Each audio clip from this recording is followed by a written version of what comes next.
Good morning, everyone. Hope you've had a fabulous weekend, or whatever day it is for you now in this now moment in time. Hugs and love to you all in this gorgeous planet of ours that's going through some rough times. I had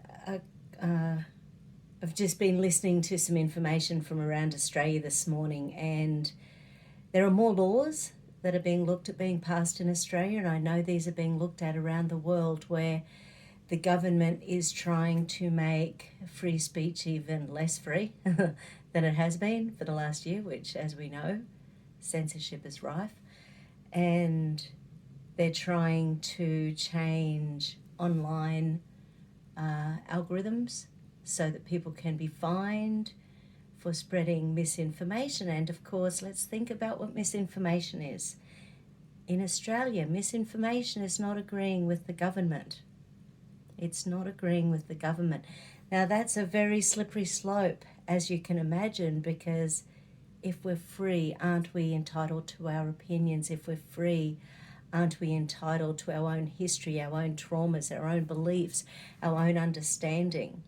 And there was an interview with a police officer from Victoria, and I'm sure you've seen footage of the Victorian police and what they're doing. And she was talking about something called the self-test. So anytime you make a decision, think about the self. So S, does it stand up under scrutiny? Does it stand up under scrutiny? And who? But it's almost like that pub test we talk about in Australia.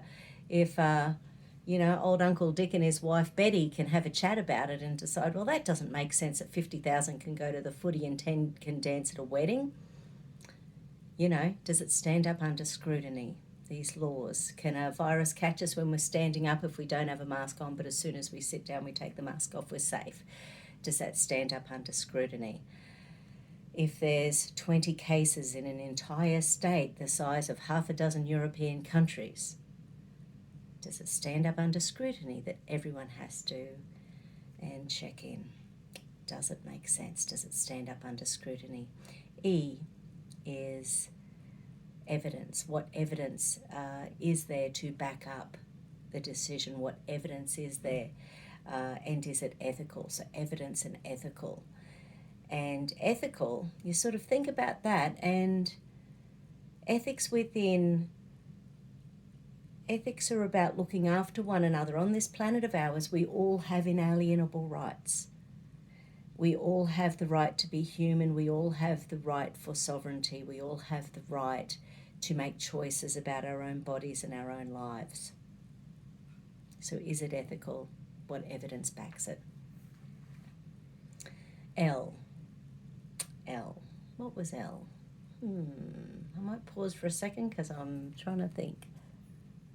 Of course, now I'm understanding why it's confusing to me.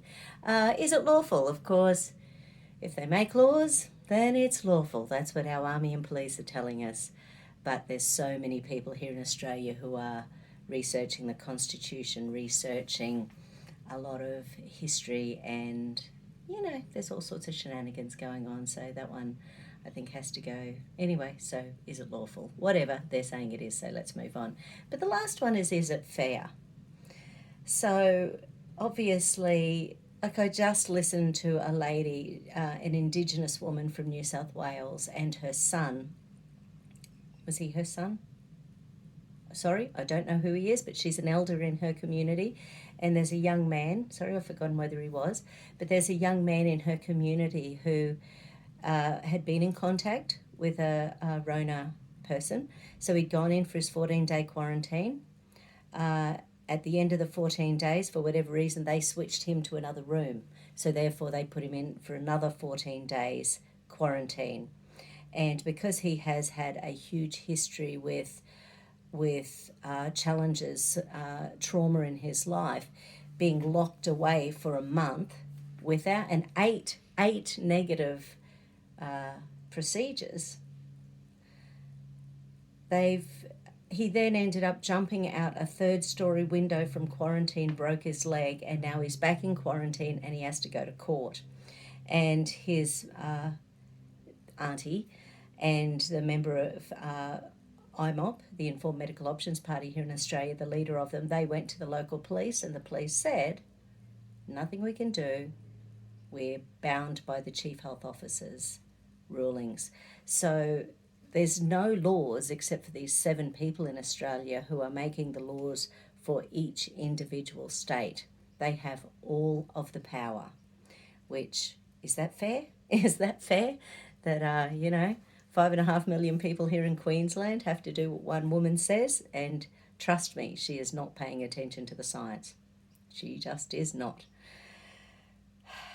Anyway, so self-test. Anyway, I was going back to trauma, and so I wanted to do Star of Bethlehem this morning because Star of Bethlehem is an essence about releasing and letting go of old traumas. So that's where I was going with that, and I had a really challenging conversation with some people I really loved last night, and I was just